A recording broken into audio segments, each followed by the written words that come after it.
Welcome to the England Rugby Pod.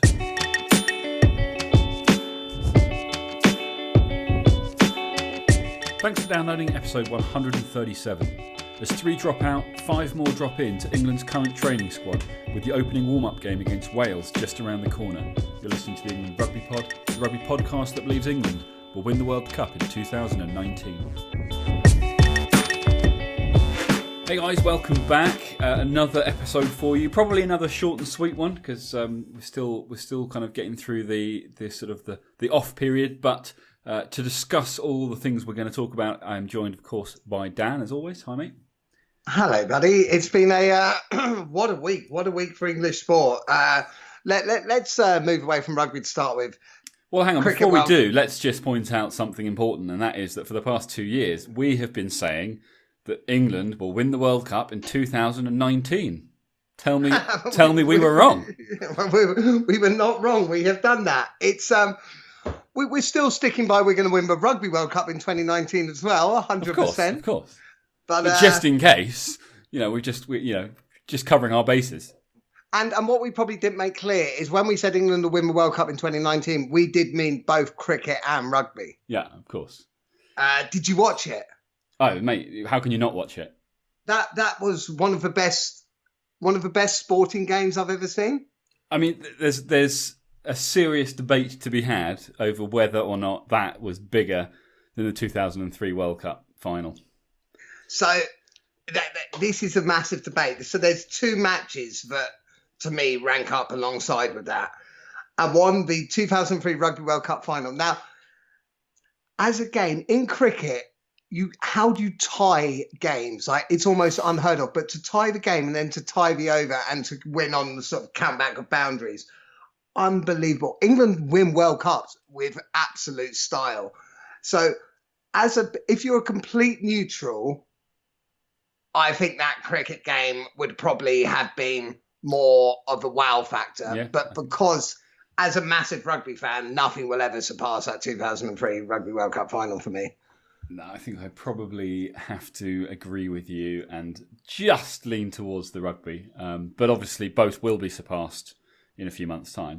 But until that time, this is 2 pretty special sporting events in English sporting history. I'm sure there'll be plenty of people that would say something about a 1966 World Cup final, but we weren't around for that. So yes, we weren't. The only other thing that I think in memory was in about 2002 when the last ball I threw a googly and bowled Tim Wyatt middle stump to win the to become Garden Cricket World Champion. I was there, and you've never thrown a googly in your life. Mate, it was a googly, took out Wyatt's middle stump, and there I was, World Champion Garden Cricket. Thanks very much. Okay, I mean, we'll maybe that was up there, but yeah, mate, it was a pretty special day, and it was an emotional one. It was like, 1 minute you thought we got it, and then it was gone, and then it was back, and then it was gone again, and you were kind of up and down and up, and it was just amazing to watch. What a spectacle! I mean, if you were lucky enough to have tickets to see that one live, that's something you're never going to forget. No, that's unreal. And if there's any of our listeners there who okay, so the 3 things: if anybody has done this sporting hat trick, they are my hero. If they were at the 2003 Rugby World Cup final, at Super Saturday at the London Olympics, and at that Cricket World Cup final, then, as far as I'm concerned, you're my hero. Brilliant. Dan is easily impressed. Yeah, I have low expectations. We could talk about this all episode. We're not going to. This is the England Rugby Pod. We're going to get onto rugby. Before we get into any of the latest news, we've had a few more comments, a few more reviews, which I'm going to read out because that's what we like to do. So the first one was actually an email from Benjamin Woods. I don't know whether this is just, he listens on Spotify, so maybe you can't review on Spotify. He says, "Hey guys, been listening to the pod on Spotify for over a year now, and for my sins, I haven't left you a review yet. 5 stars it is. I go to uni in Wales, so this pod is a much needed respite from all my sheep-loving friends, especially after our tactical loss to the Welsh earlier this year. I think that it's the right call to have Daly as our first choice fullback, because if we find ourselves in a tight game, then a huge boot of his might just be what scrapes us a win, just as another man's scraped us through a game, albeit in a different situation, back in 2003. Nice reference. I have to admit that the props is not my area of expertise, so when I listened to the previous podcast, I failed your Easter egg prop test. I therefore bow to your superior prop knowledge. Looking forward to your podcast leading up to our 2019 World Cup win and the podcasts thereafter, as the podcast that believes England will win the World Cup once every 4 years, forever. So farewell for now from a fellow rose-tinted, chariot-riding, Jerusalem-building rugby fan, Ben. Wow, that's awesome. What a great review. That's a great review because obviously it agrees with us, and anything that agrees with me I think is great. But actually, I really enjoyed that. I think that was very well written, very well put. And thank you. I'm sorry that you missed our Easter egg test, but our prop knowledge is pretty superior. If you need any advice, just give us a shout. We'll talk you through props. Exactly. On that note, we had another message from Andrew Mora. Who said, so so first of all, he said he's keen to talk front row. Just let him know when. So Dan, I want to leave that one up to you, since Facebook is the way he's contacted us. And I believe that's the one bit of social media that you've heard of. So that's all you, my friend. That's Andrew, cool. Yeah, next Dan time will we be in props. touch at some point. Yeah, next time we're doing props for sure. We clearly need some help on that one. He also commented with his, because obviously we did our luckless 15 last week in our last episode, so his luckless 15. I won't go through the whole thing. A lot of it's very similar, but a couple of interesting choices that we didn't consider. So the first one, I don't think we mentioned Ben Morgan, but if we had a few comments from people saying Ben Morgan as a possible 8. Because I think we said Nathan. No, we didn't. Sam Simmons, didn't we? I think I went Sam Simmons. Ben Morgan has been playing absolutely brilliantly, and that's a great shout. And actually, probably more deserved than Sam Simmons, because I was kind of living on Sam Simmons' past glories. And I'm sticking with that. I still think Sam Simmons is the choice. But good, yeah, Ben Morgan would be on the bench. For sure, yeah. Ben Morgan's been the big one that we forgot, and you asked about 4 times, could I think of any other centres? Brad Barrett. So Brad Barrett, and I mentioned about him being a possible outsider for the squad. Brad Barrett for Saracens, to me, is their most important player. Brad Barrett is absolutely amazing. My only slight where if we're saying luckless, my only slight thing is, even however well he plays for Saracens, even if he brings that to England, I still have Manu ahead of him, and Dan, probably Tio. Let me stop you, but we're talking about the luckless 15. Yeah, we are talking about the luckless, but I meant as in when we're saying luckless. But I don't think any of these guys that we're picking we think should be in the team instead of their counterpart. That's fair. That's a good. All right, fair enough. You won that one. Yeah. Hate it when you do that. No, Brad Barrett's a great shout. Because who did we go with? We went Lazowski with... and... Actually, yes, Brad Barrett should be in there. So Brad Barrett should be there instead of Lazowski, and then went for Marchand. So Barrett and Marchand. Yeah, I stand corrected. Barrett should be there. Interesting. So yeah, I mean, he had a full 23, but as I say, I'm not going to go through them all again now because it's very similar to what we said. But thank you for getting in touch again, Andrew. And yeah, as I say, Dan will be in touch at some point to discuss getting you on to talk front row, and so we can inform you of what propping is all about. And Andrew, great shout, Brad Barrett. Actually, well done. Thank you. Oh, different Andrew. Other Andrew. Yeah. Oh, okay. We had a little message from Josh Copping. He's been in touch a few times. Just wanted to thank us for his shout out, for answering his questions last week. And yeah, I just wanted to sort of shout out again because he's just wanted to highlight that he's still loving the podcast. And also he apologises. He's only 12. Sorry for his spelling. And I just wanted to say to him, to be honest, mate, it's better than Dan's. But it's just awesome that we clearly appeal to a wide spectrum of listener. So yeah, Josh, pleasure to have you as one of our regulars. Yeah, thanks, Josh. Finally, David Wells says, "Hi lads, long time listener. I actually did my Misfits 15 a few weeks back, and it was less the unlucky players and more those who just never seemed to fit for whatever reason, including a couple of subs. Here it is. Very quickly, Paul Hill, Harry Thacker, Ben Moon up front, Ed Slater, Dave Atwood, Don Armand, Mac Vesic, and then either Sam Simmons or Ben Morgan at 8. Joe Simpson or Richard Wigglesworth at 9, with Cipriani, Rocco Duguni and Christian Wade, even though he's left, bring him back in for this one. Atkinson and Lazowski, 12, 13, and Good at the back.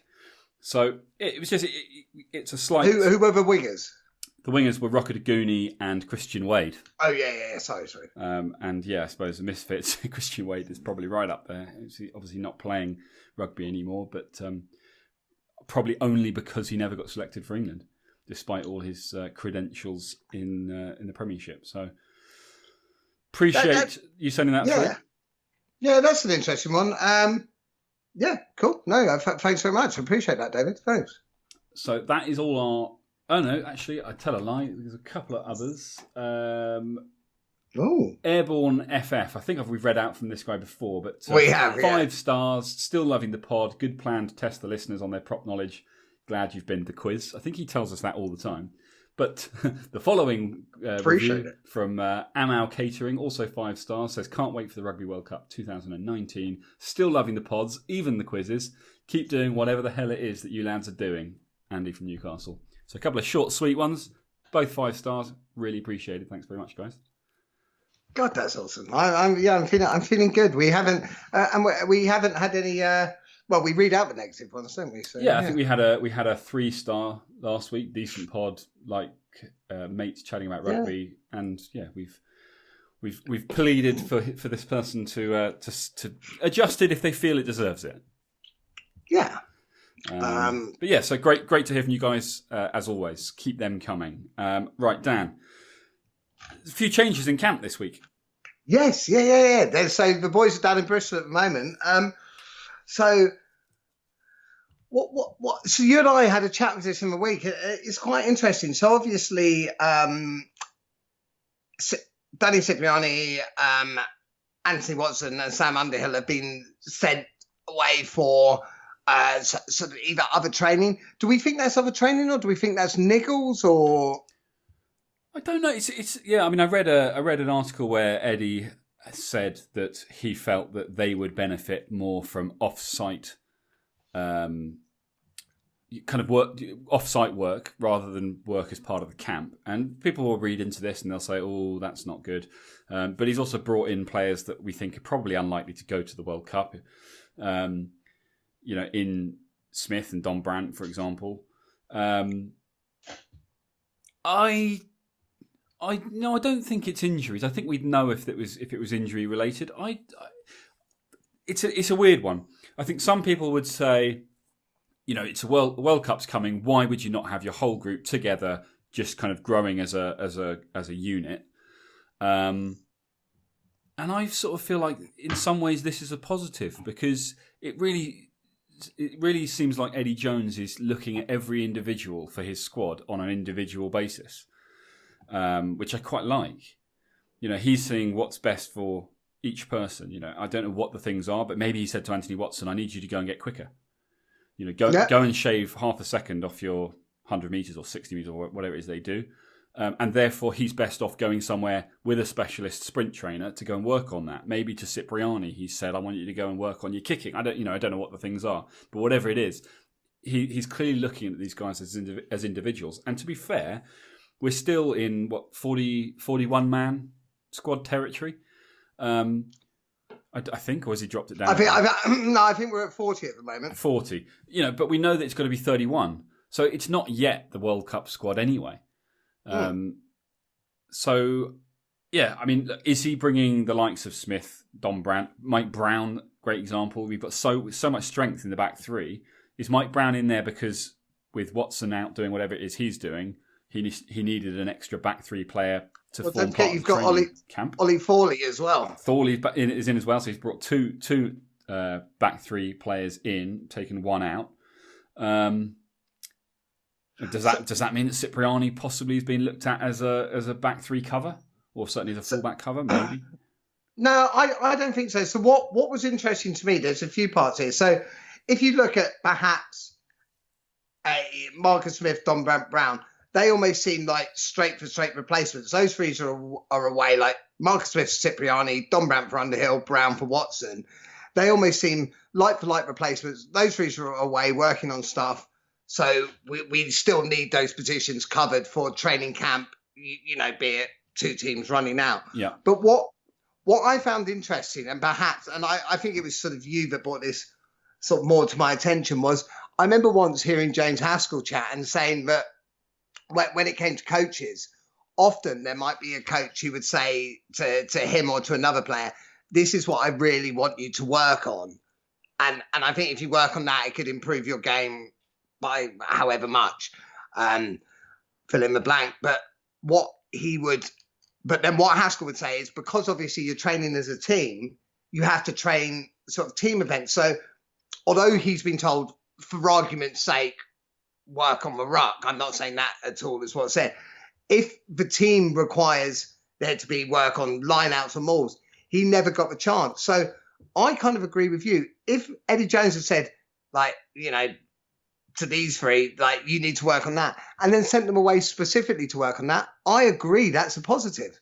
I think because then they can purely focus on the area that Eddie Jones really wants to see them improve, to make them that much more rounded, better player, which if you're in a camp as a whole group, you can't just focus on that one player necessarily. So 100%. I think it's important as well to remember that you know, these training camps are not, they're not to get England ready for the warm-up games. Obviously, that will be part of it. You know, the warm-up games start in 3 weeks on Sundays, just over 3 weeks, with England against Wales at Twickers. But that's not what these training camps are about. So there's still plenty of time for the whole kind of group bonding once he's worked out what his team looks like. But if he needs Watson to add a half a pace of speed, if he needs Cipriani to, you know, just improve his kicking or his tackling or whatever it might be, you know, if he needs Sam Underhill to just go and get a bit fitter, or, you know, it makes far more sense to say to those guys, right, we've got you know, they've got plenty of money, England Rugby, so, you know, they'll fund it and they'll send them off with a specialist to go and work specifically on that one thing, so that when they come back, you know, they're then ready, peaking at the things they need to peak at to then join the wider squad. So I don't think it's a negative either. I think it's a good thing. I think it's, you know, for those who are sort of, you know, will he won't, you know, having the will he won't he debate regarding Cipriani, I think it's a positive. Why would you, you know, I kind of think if he was just going through the motions and wasn't really thinking of selecting Cipriani when the time came, he'd probably just keep him there doing what he's doing and then just drop him at the last minute. Whereas this to me feels like he wants him, but he needs something from him to make it happen. So that was going to be exactly my next question to you. The fact he's investing that in Cipriani, do we think, obviously too early to call, but I'm going to ask you to make a choice. Do we think he's looking at Cipriani as part of that World Cup, that final World Cup squad? Yeah. But we put Cipriani in our final World Cup squad. Yeah, absolutely. You know, I think he is. I'm inclined to agree with you now. I think he, at the very least, I mean, how much he'll use him will remain to be seen, but I think at the very least he's thinking, this is a guy that offers me something different. And has that ability to produce that moment of magic that can turn a game. And that's something that at the very least he wants as an option when he's out in Japan. Whereas, you know, yeah. So I think it's exactly that. I think, you know, we're seeing him investing in individuals. Because those three, I mean, Underhill, 100%, we want him involved. Watson, we're fairly confident we want him involved. And Cipriani, we've been saying for a long time that we want him involved. You know, we're not talking about three total outside chance fringe players. He's not sent away the three of the sort of the guys with no caps to go work on things. He sent away guys that have, you know, at one time or another been absolutely crucial to England victories. Yeah, exactly. So this is where it's starting to become. And also, sorry, just don't forget, he also 2 weeks ago sent Kyle Sinclair away for a week, and then brought him back in, and he's clearly going to be one of the, you know, if not the first choice, he's up there. So. I think that there is method in what some would call his madness. I think it's a positive. I think it shows far more interest in the individuals that are forming the squad. And to me, it sounds like the sort of actions you'd see from a guy who's been given the task of winning a World Cup, and he's doing everything he needs to do to make that possible. Whereas it would be very easy just to go, let's get a group of 40 people together. We'll train every day, have a laugh in the evenings, basically have a bit of a jolly, which is probably taking things away from what's happened in the past. But it doesn't need, it almost becomes a clique then. I think this also, it creates that that kind of competition for places as well. He's got a few people coming in, a few people going out. He's mixing it up all the time. No one's quite sure what's going to happen. It keeps people, on edge, which you want until that time when you pull the trigger and say, right, here's my squad. You guys are the ones that have come out the other side. So yeah, I choose to believe it's a positive, Dan. No, I agree with you, and I think after we spoke in the week, I sort of agree even more. It's so this week they're down in Bristol, and then I believe they're off to Italy, to Treviso, I think, for some warm weather training. Yeah. Which I assume everyone will be back together for. And you would think you bring all of these guys back in and just take a bigger squad with him. Although, to be honest, I would expect Smith, Thorley, Don Brown, and Dunn, who are the 5 he's brought in, probably to be sent home. So Dunn's the interesting one. The fact he's brought Dunn in at hooker makes me think that there might be a niggle within one of the hookers, because you've already got 3 pretty useful hookers there. You've got Singleton, Cowan Dickey, and Jamie George. So the 4th hooker, I would imagine, is maybe because there's a niggle going on with one of the others, which possibly. That's a speculation, but that seems to make sense to me. So that'll be interesting to see how that plays out. I agree. But I would expect that the team he takes abroad for the warm weather training, the squad he takes abroad, is a much better reflection of where his head's at. I think if he leaves anyone out that we were expecting to see involved, that would then be a bit strange, because it's the whole point of that is to become accustomed to the temperature, right? Yeah, so you can't. You need everyone who's a realistic shout to benefit from that. Of course. Yeah. So yeah, it'll be very interesting to see if anyone significant is left out when he selects that squad. Because when are they going there? It's after the first game, isn't it? What, going to Treviso? Yeah. I think it's next week. Oh, is it? Yeah, Okay, they're doing the warm weather before the warm-up matches. So I think fine. it's... Well, so we should know pretty soon. Maybe we'll get a report in back the in our next next few episode. weeks, certainly, yeah. Interesting one. Just quickly bouncing back, I forgot to mention from Andrew Mora's message. He also suggested that we do a luckless World 15. Now, whether or not we're going to have time, because obviously things are about to kick off, but we may do. So we might well look at that, because I know there's a lot of significant injuries, and I imagine the team that you could create from those, if you're including injured players, would be pretty special. But good idea, Andrew. We'll look into that. Yeah, that would be interesting. Like you say, I think that would take some research, because as much as anything, how up to date are you with the sort of injuries and luckless within the other nations? Well, I mean, I'd have to do some research. Yeah, fair enough. That's what we're here for, Dan. We're doing the research, so our listeners don't have to. That does make sense. Otherwise, we're claiming that we have ultimate knowledge, and I think our Easter egg challenge proved otherwise. I think it may well have, yes. We haven't discussed it for a while, but I wanted to bring it up just because it's front and centre on BBC right now. But Billy Vunipola obviously got himself in a bit of trouble with his reaction to the whole Israel Folau situation. And, I just want to kind of pay my respects to him for coming out and saying that, and saying what we kind of wanted from Folau, which is that, it's this whole idea that no one's saying you can't have your opinion, whether people agree with you or not. It's about respecting, the time and the place for sharing it and everything else. He's basically come out and said he regrets what he said. He regrets his support of Folau because he feels like it was selfish, because it put pressure on his team. It impacted on the team around him. And he doesn't want that. He doesn't want to be, taking anything away from what they're all there to do, which is the rugby. And so he kind of was just apologising basically for not thinking before he spoke.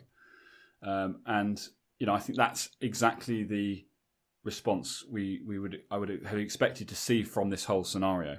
Because, whilst I personally don't agree with what Folau said, I respect that there are people who will, and that's fine. But it's a time and a place, and I quite liked that. We were quite, when we saw it, we all kind of head in hands, were like, "Oh, Billy, what have you done?" And this just goes to show that he's got his head screwed on a little bit, and he recognises that other people do get dragged into these debates, and because of your position, as an elite player in the England setup, you're indirectly affecting other people by creating this negativity around what's going on. So I think good of him for sort of stepping forward and just saying, hands up, sorry, I shouldn't have done it, and I regret it. Mate, I 100% agree. So regardless of his beliefs and what people think about those beliefs or anything, if I'm his teammate now, the thing going through my mind is, as far as Billy's concerned, the most important thing is the team. He's always going to put the team first. That is the sort of person I want on my team. So, yeah, I agree with your sentiments completely there, mate. And it's the fact that Billy's sort of man enough to come out and say that as well and put his hand up as well, I think it's huge. Good. There isn't really much else that I came up with, but I like to say this at the end because usually you've got 2 or 3 more points. Well, the one thing, and you may think it's a bit early, but I don't. I want to get this out there now, and we can discuss it in more detail. 2044? That is worth a chat soon. If there is a World Cup in 2044, that's good maths. Yes, good point. I don't know. There probably isn't. So our first warm-up match, 11th of August against Wales at Twickenham. We need to win that one, right? Yeah. I mean, look, we want to win everything from now on. We need to get into winning ways. Do we need to win it? No, of course not, because it's about a World Cup now. But the reason I say that one, because for warm-up matches, I think you'll expect a loss, because there'll definitely be at least one where you'll probably have a second team out or an arguably second team. But that one against Wales, after what happened in the Six Nations. It sounds like you're not putting this. No, I think from a confidence point of view, from sending a message to the rest of the world, because it wasn't just what happened against Wales; it was what happened against Scotland. Yeah. And so I think it's not even about getting the win. I think it's about the performance. I mean, if England choose to put a lower strength side out, I don't think they will. But for their opening game against Wales, if they choose to put a slightly lower strength side out, I think the key thing is a performance. If Wales put out their first team against a lesser England team, and England lose, then they need to be able to walk away saying, do you know what, we still played really, really good rugby, and with the addition of all of the extra players, that would change everything. But I think England will go with the first team for that opening game, and they need a performance. Bottom line. Yeah. I think if they give a performance, they beat anyone in the world. So I would expect a win. So yeah, I would expect to win, and I want to win. And where I slightly disagree with you is I think the rest of the game's performance is key. I think that game, a massive key part is actually just getting the win. Yeah, in fact, well, or is it even bigger to go down to Cardiff and do it? It's huge. Yeah, I mean, going down to Cardiff to do it would be huge, but it depends. I mean, if England win at Twickenham and then lose in Cardiff, I feel like it doesn't send any kind of message other than each team is stronger in their own backyard. What I suspect, though, is I suspect England will put out a full-strength team at Twickenham and a lesser team in Cardiff, and Wales will probably do the reverse. So it might be hard to read into any scenario, but to start those warm-up games with a win, I think would be huge. Yeah. To beat Wales, a team that beat us in the Six Nations, I think will be huge. So I think that game we really need to start looking at, and we really need to start looking at that as a W. All of them, Dan. I'm telling you now, England unbeaten until after the final. During the World Cup, unbeaten for sure. In the warm-up games, I'm happy to sacrifice a loss if that means running out a second team to give them all game time. Happy to? Not going to happen. I don't want it to happen, but if that's in the words of JB, hear me now, believe me later. Bless him. But don't forget 2003, we took a loss. We lost to France away when we put out a second team. We almost won with a last-minute drop goal, but we took a loss in those warm-up games. So that's not the key to me. The key is when that World Cup starts, there are no losses. Indeed. Anything else? I don't think so for now. No, I think that covers most of it. Just well done to England cricket team. Excellent work. Rugby World Cup next. The Ashes, of course. Let's just let the cricketers need to now go and prove that they can do it in Test match as well as one day. But that will be a good one. That starts 1st of August, I think. So not long to go on that.